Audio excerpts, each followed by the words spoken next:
we're worried slightly about whether or not this shelf will hold for the number of bottles we have on the shelf at the moment. Oh, wow. Yeah. It's getting, it's a challenge. It's a very real concern. Getting full. Real estate problems. When you're doing hand modeling stuff, do they still call them head shots or hand shots? I guess it's. I don't know. Yeah, right. See, made you think about it.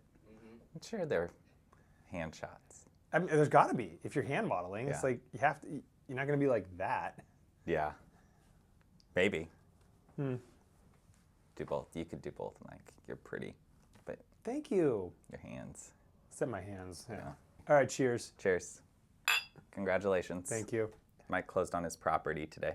Oh, nice. Let's go. So, pickleball next week. Yeah, absolutely. Like we could do like a on location pickleball / this. Oh, yeah.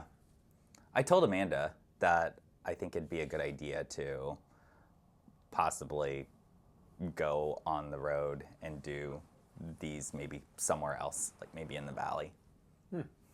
Not every week, but just to have some variety in there. Doing a river float, we could just be doing one with. You could be floating next to us on your own raft, like as we're holding sticks and selfie sticks, doing our whole chat while we're going. All right. Well, welcome back to Property Pairings, episode 13. I'm Eric Kinzler. I'm Mike. Pavone. Yep. He tried to hit both cameras on. I don't know which one I'm looking at. All Sometimes. of them. I'm still looking at that one, not that one. Yeah. Mike's like, which? It's always just me.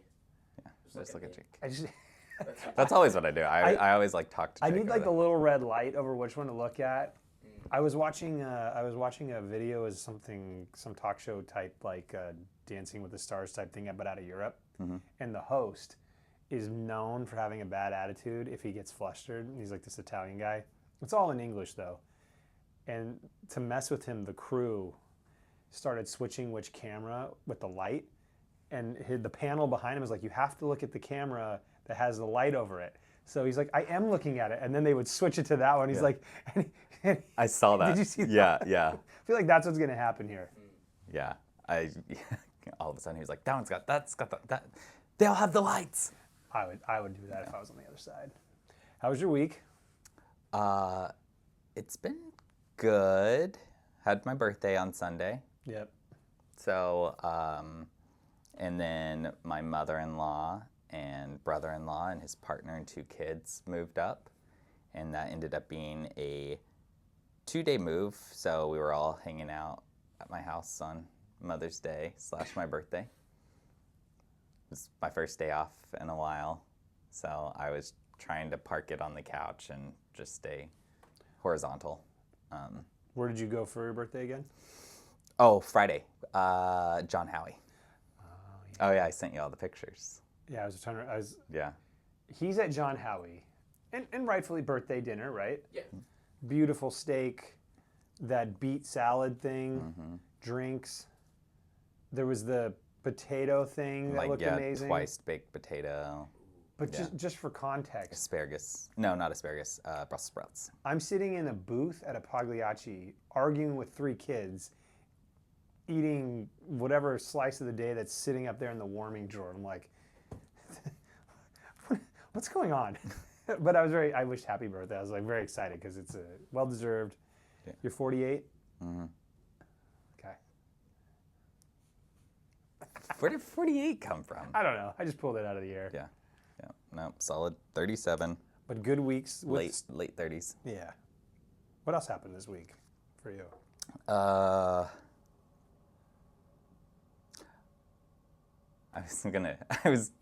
We have to be careful about pre-marketing listings, but I have a listing coming on next week, so by the time people see this, it will be a week behind. And it's my neighbors on the opposite side. Oh. So it's vacant land.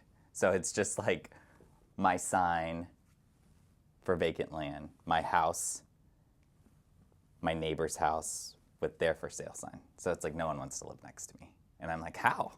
I'm like the coolest person. I wouldn't have looked at it that way, but now I kind of do. Yeah. So I'm just like, well, maybe Jared and I should sell too. And then it's just 3 signs with my name on it.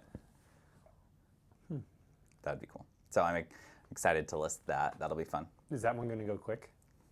I kind of think so, but who knows? Okay.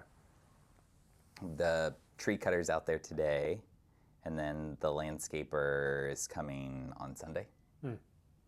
Well, he's like a labor guy that helps me with anything that I need. So I'm like, I need you on Sunday. Bring a weed whacker and a machete. And he texts back, he's like, I have a machete. And I'm like, okay. Gotta find a weed whacker, but I don't know what to tell you. He's going to blaze a path. Yeah, to get down to it, because it's just land. We are going to be marketing in the Snoqualmie Valley pretty heavily, so that's very exciting. I'm trying to think of other things that have happened this week. We got one under contract. Yeah. That condo. So that was relatively quick turn, so that was nice. We have to spin up on a couple other listings now because of, well, one that's related to the condo, another one related to a recent sale, so we have to start spinning those ones up. And it's the same thing, you do your walkthroughs and your wish list of things that needs to be done, and then you started putting things on a calendar, and we're just kind of moving through that right now. Yeah, yesterday it was the inspection, taking pictures for the painter, meeting with the stager, meeting with our window guy, and then what else? And then chatting with the carpet guy too. So we had a mild heart attack though yesterday. Oh. Yeah. So we have that listing that's coming up, and a listing that's coming up that we had done flooring and paint in. And there's kind of a procedure to that, right? Like, so you'll have, if you're doing a lot of painting and all the floors, the painters will come in, they'll pull baseboards, they'll roll walls, ceilings, things like that, maybe prep baseboards. Flooring guys come in, they do their thing, and then they'll put the baseboards back, and then the painters will come back and do touch-up, right?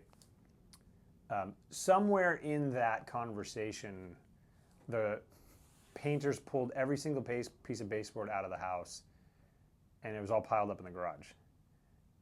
Now, they did number them, which is good, but that wasn't immediately apparent. So our flooring guy's like, I have 300 pieces of cut baseboard sitting in the garage here, and I don't know where they go.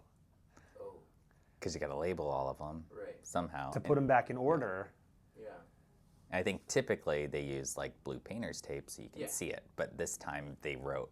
And the number, I call up the painter like, hey, is there some kind of organizational structure here? Do we have a master key? Yeah. How is this going down? Because a map maybe. we didn't. That wasn't planned for.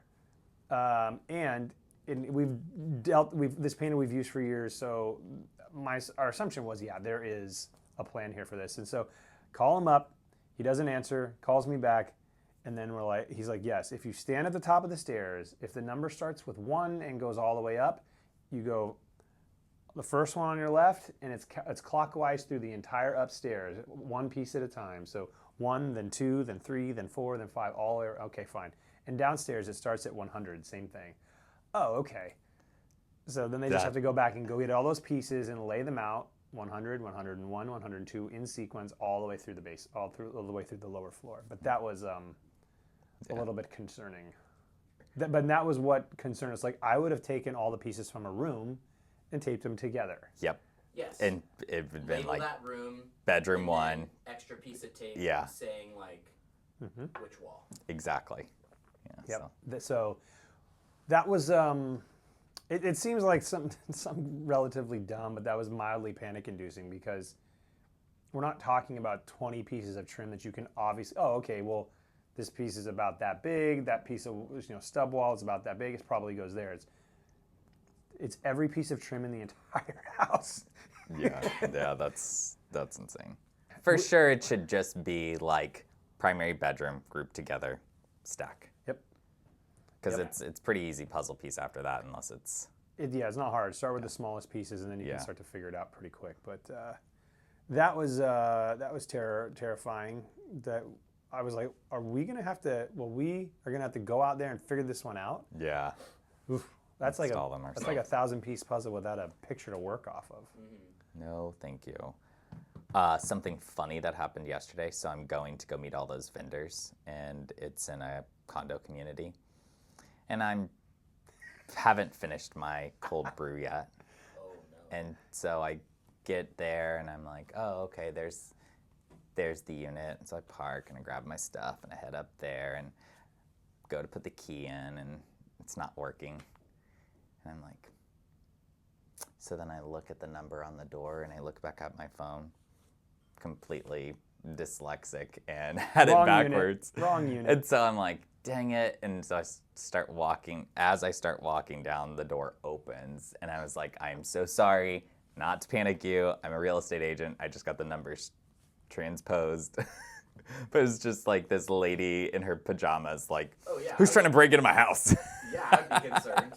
All of a sudden you hear some like key wiggle attempt at your front door. Like, Oh, yeah. Yeah. I was just like, sorry to scare you. I was like, I'm just a real early? estate. Huh? Was it early? It was like 9 o'clock when I got there. I had to meet everyone at 9:30, so. Early for some people. Yeah. You're Well, retired maybe. I started at that new gym last week, and so this Progressive week. Performance. Exactly. You notice that his shirts are a little tighter around the arms there? Around the waist too. I thought so. Yeah. That's just the. Never mind. I'm not friends enough with him yet to make that joke. Oh. I was just gonna say that's the pork belly. And Oh, for sure. That's a The pork pork bellies belly. and Yeah. carnitas. I Yeah. don't know Yeah. if the gym transformation happens that quickly. Yeah. For most people, Yeah. Oh, yeah. No, there's no way that it happens that it quickly. takes a couple months to notice some differences. But I went 4 days this week, which was really nice. But I have to be there at like 6:15. Oh wow. He's going to have invisible lat syndrome soon. He's going to be sitting there in the chair like, so yeah, welcome to episode 26. Invisible lat syndrome. Yeah, you know what invisible lat syndrome is? Invisible lat syndrome is when, you'll be in the gym typically, and guys will be walking around just like this.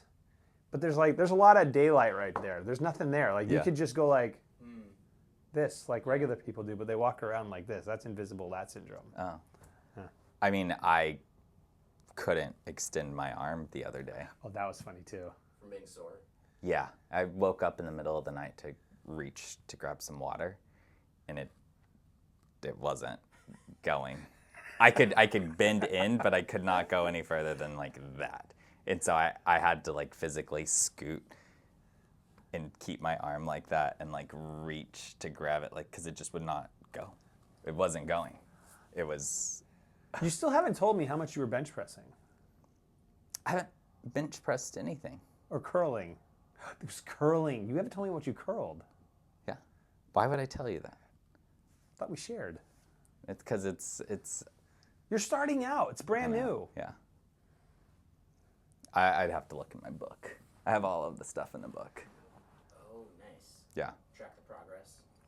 That's kind of their thing. Yeah. So they have like a certain amount of workouts, and then you write down every workout that you have, and then the number of reps or the number of sets, and then reps / weight. And so then they'll, like when you go in for your next day, like, oh, what did you do?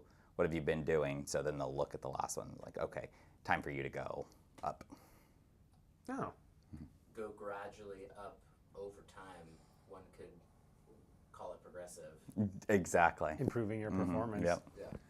So. I rescheduled lunch with Jimmy. I got to talk to him about this though. Oh yeah. The PP performance. It's everywhere. PP fitness. PP strength. Yeah, PP strength. and there's, I can't remember if the email said PP team or PP members.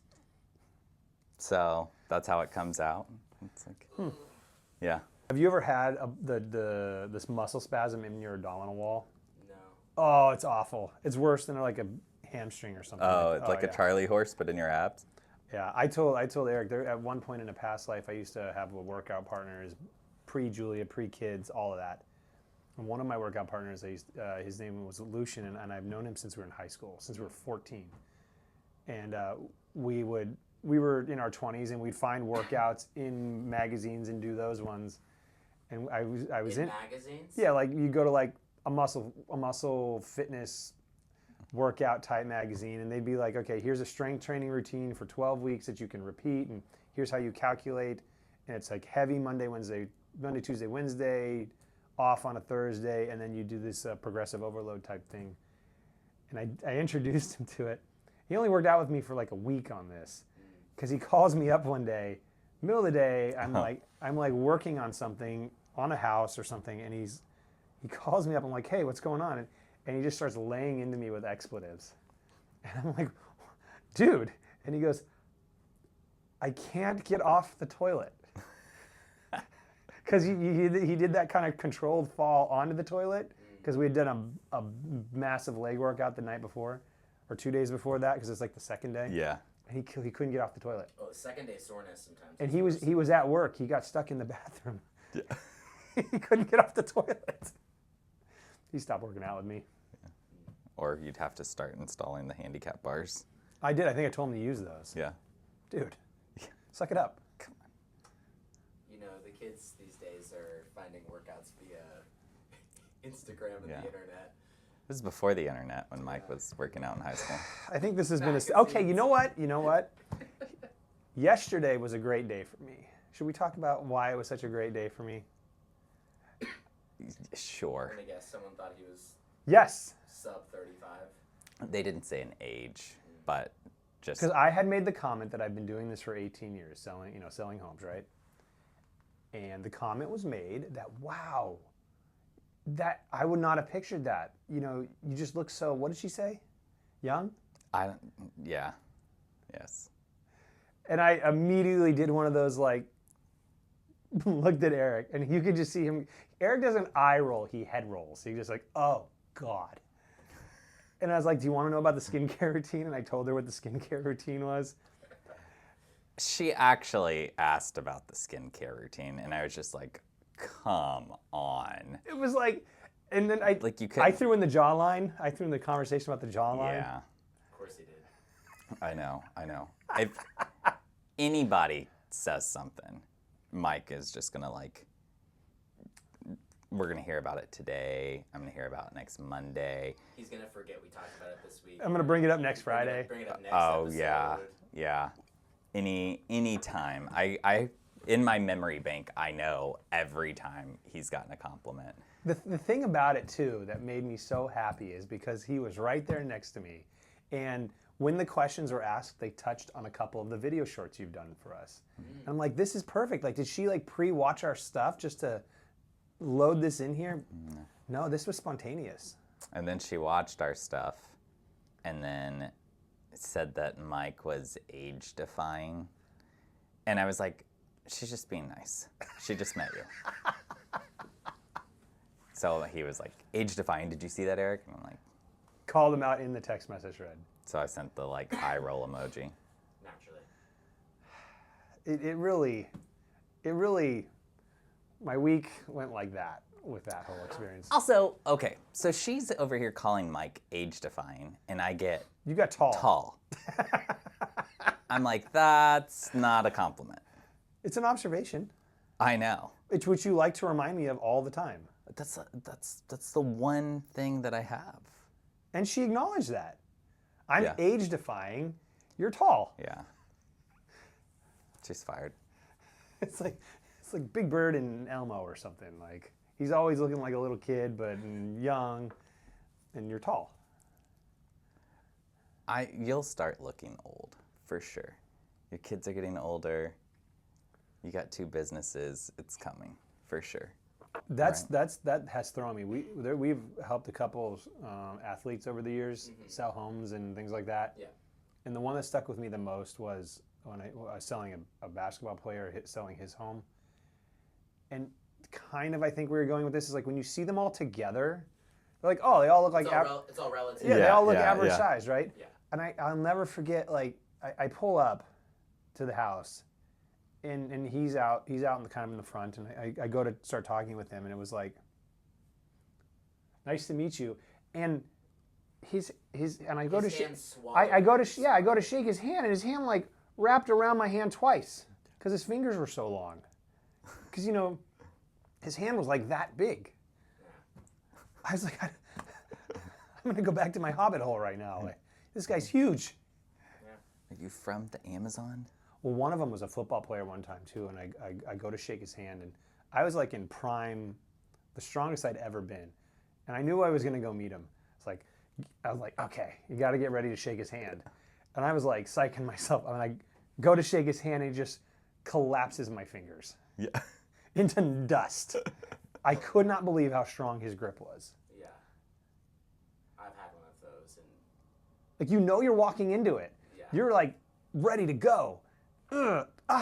Nice to meet you. Well, it's just you try and take the approach where they can't like just cripple your pinky finger. Yeah. But then, like you said, because their hands are so much bigger, the way they get like under and then squeeze, and I'm like, yeah, he origami'd my pinky finger up here and like turned my fingers into a crane. Like, I couldn't believe it. I had never shaken the hand of someone who was that strong. To this day, my pinky doesn't go beyond here. That was another, like, because, you know, we meet all kinds of people, right? We get to hear interesting stories. We get to learn about backgrounds, and sometimes it's something like that where there's like a physical interaction with them, and that sticks with you, like how strong that person was or how tall that person was. Yeah. I do that every day with you. I just admire your height. You have to look up to me. My kids last night, I was measuring Clark. And he goes, well, let's measure you. And I'm like, okay. So I stand up against those measuring sticks in the kitchen, and I put the thing in my head. I'm trying to do this by myself. And it's like, it's at like 5'11" or something, not 5'11 and a half, I'll admit it. And Clark goes, hey, how tall is Uncle Eric? I'm like, don't mind about Uncle Eric. Dad's right here. Uncle Eric's up here. like, he really is uncle. Mm-hmm. Because like my friends will call, you know, me uncle to their kids, but it's like we're just friends. Like, you guys have actual aunts and uncles. Yeah. So little thing about me, like, okay, so being an only child, so my entire extended family's back east in New York, and the cliche New York Italians and Florida. So when my parents moved out here, the year before I was born, my mother and father, and it was just us. So I didn't grow up with my extended family. I can walk by my cousins and they won't know who I am. But we can go up to like a family reunion thing and we'll be there, but I don't have any interactions with them. So I grew up with my aunts and uncles more or less being friends. Yeah. Is essentially what it was. And that's kind of continued to this day. Like, my kids have an Uncle John, my wife's brother, my brother-in-law, and his wife, and love them to death. You know, they're down in Arizona right now. So they know who they are and they have a relationship and all that, but like the other aunts and uncles are friends. My daughter, I told Eric this just before we came in here. 2 nights ago, my wife was trying to put her to bed and was not going well. You can hear it. I'm with the boys. We lay in bed. We can hear them going at it. I'm like, shh. Well, to make her better that night, she pulled up some of the videos that you've cut for us, and we're showing them to Blair. And Blair's like, she basically like, Eric, another one, Eric. And this is what my wife's telling me this morning while I'm brushing my teeth. And like, what made it, that was fine. What made it bad though is she's like, I'm pretty sure she was like wanting to see Daddy too because you're in the video. It's like, no. Because she asked for you the other day when I wasn't home too. Yeah. She wanted to wish you happy birthday. Yeah, I got a little birthday message on my birthday. Yeah. Nice. Doesn't ask for Daddy. I mean, there are some reels that are like, because it's a story or whatever, will be like just you, or sometimes just you. Yeah. So maybe she's just like, well, I see you all the time. Yeah, she flips through that pretty quick. She's a big fan of Uncle Eric. Yeah. I like your kids. I love your kids, actually. They're good kids. They're a fun time. They're huge fans of him. So you can choose who to surround yourself with in life, right? So, you know, Eric is one of those people that was like, you get to be in that inner circle, and like you trust them implicitly, right? So, you know, to me, it's awesome for them to look at him that way. Yeah, it was It's like I've babysat before too. That's fun. You did a rave with them once? Yeah, we did the rave the one time, and then the next time I went and bought like this 150-piece zoo. They're called Diplos, I think. Duplo box. Duplo. Yeah. Yeah. They're like Legos, but Bigger. ones that you can't swallow. Oh, nice. Yeah. And so, because I'm like, well, we're gonna need something to like entertain for the evening. Yeah. And there's 3 kids, so. We got home from where we were, and there's this massive Duplo set built in our living room, and they're like, "Can we keep it?" And I'm like, "Thanks, Uncle Eric. Well, Maybe take that one home with you." yeah. When they went to bed, I told Julie, I was like, "Here are the options. I can leave this here, or I can take it home." And she goes, "You can take it home." I'm like, totally fair.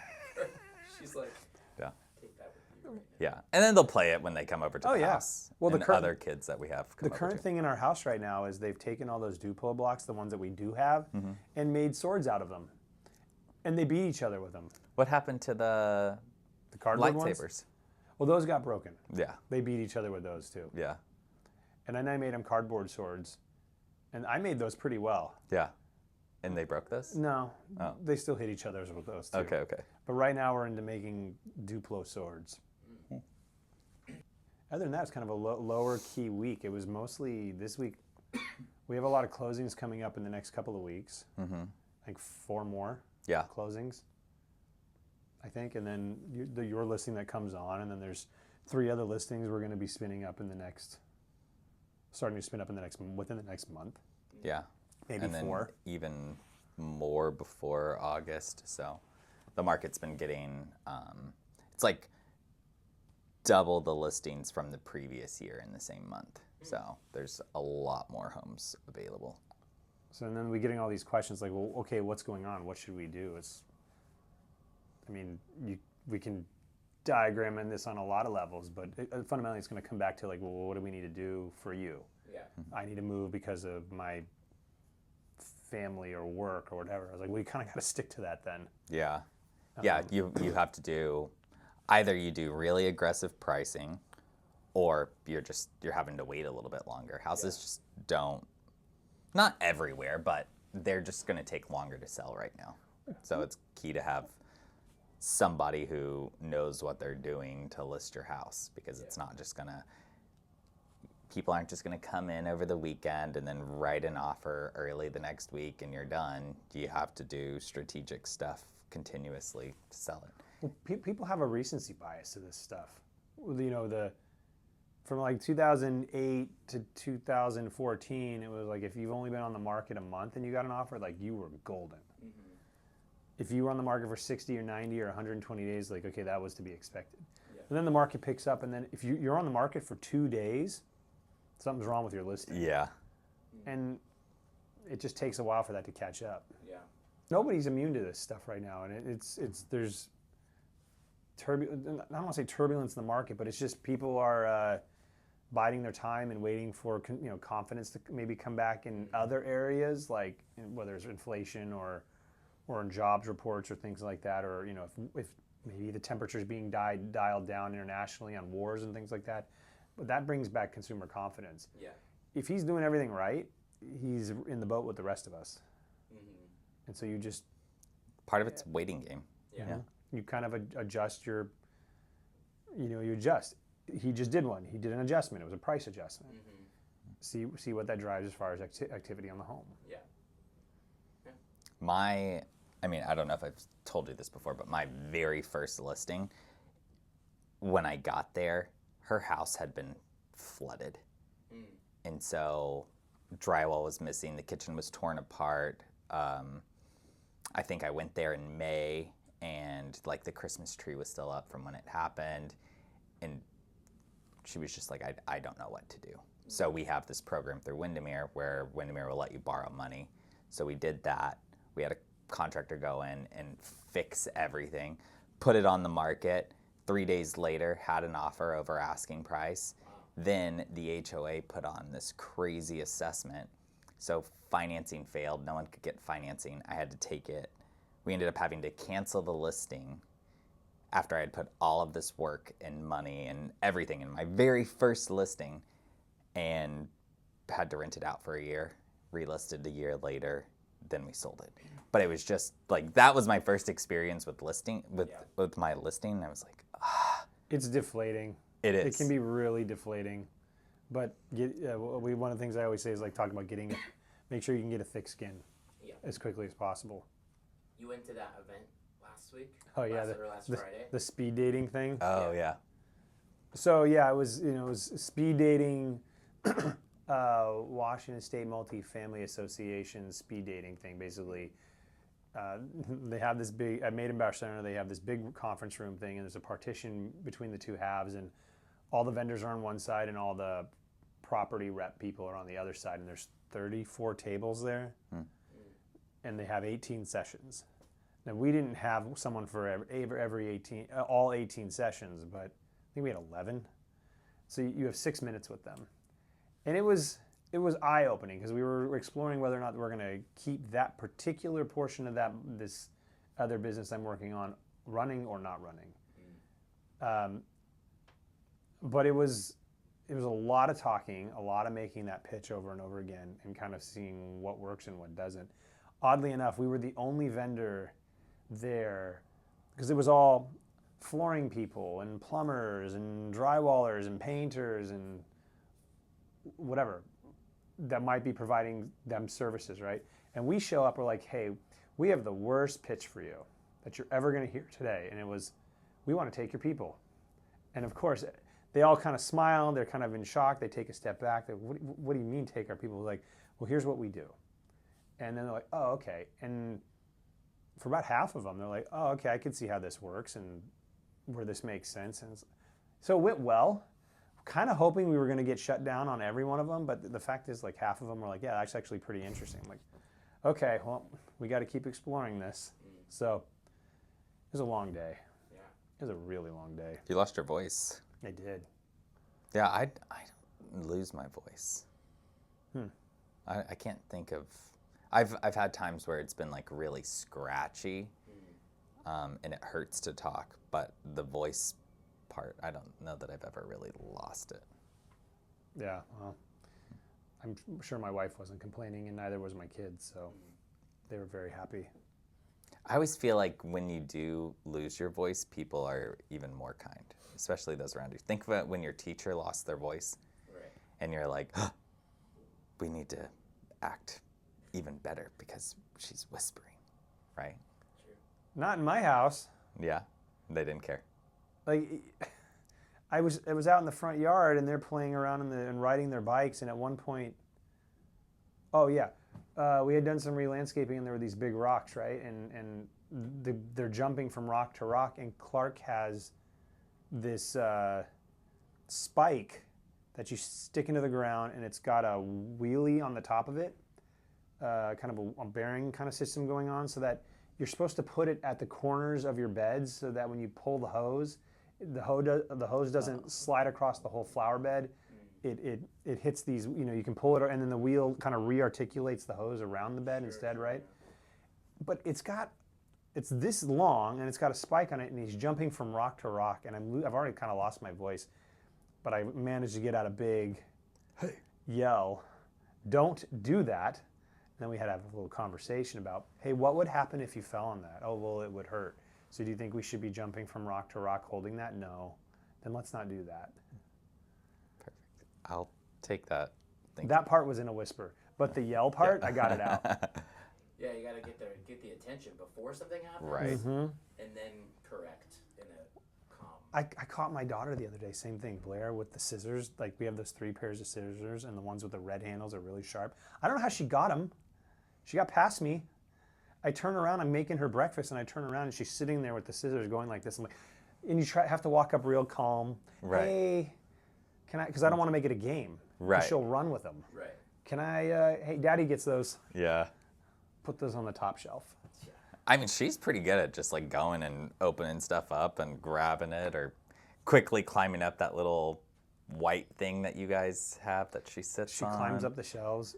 Nothing is faster than a toddler who has something that you're trying to catch or get. And they think it's hilarious. She thinks it's funny. Yeah. So we do, like we mentioned, we closed on the property today, and tomorrow we're having a kick over the fence party.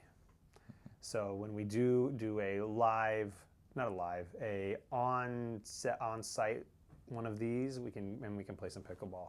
We're very excited.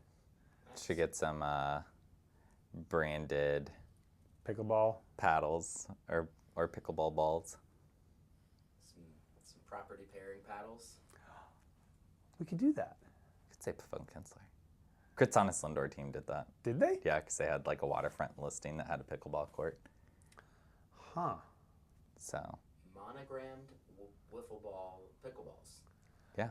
Didn't I propose to you at one point that we should reskin our cars with pictures of you and me on them?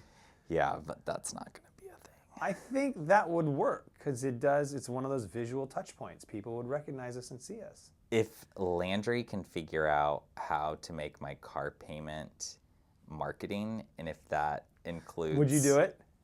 A picture of us on my car, I would consider it. But I am an aggressive driver, so I don't know if that's beneficial to us to have like our branding on my car, because I'm for sure not waiting in the line to get onto 405 to go south. Well, thank you for joining us here on episode 13 of Property Pairings. I'm Thelma and this is Louise. Make sure to click like and subscribe. We'll see you next time. Cheers. There always is. Always. Especially right as you're getting on the ramp. Yeah. It's like a car and a half. They want me to go up there and fill the gap. Even when we first started working together, if we had to go to a listing, where we were at previously at the other office, it's a one-way come into the parking lot and exit the parking lot, and it'd be like to get out to the car, it would be kind of like a race a little bit for you. I'm very there's. And I can get into the car started in backing up within like 2 seconds or less than that. And you even said to me, like, you do that very quickly.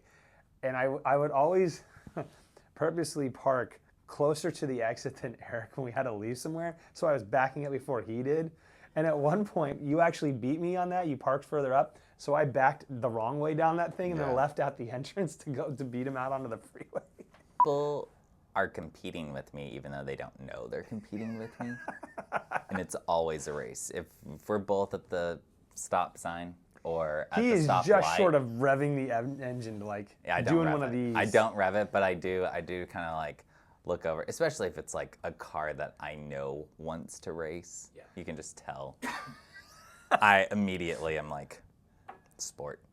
There is a win when you do know the area so well that you know that this next sequence of 3 lights is where everybody turns left, so I'm going to be in the right lane. Yeah. Like when you're coming across on 145th there, going over towards Seattle. Yeah.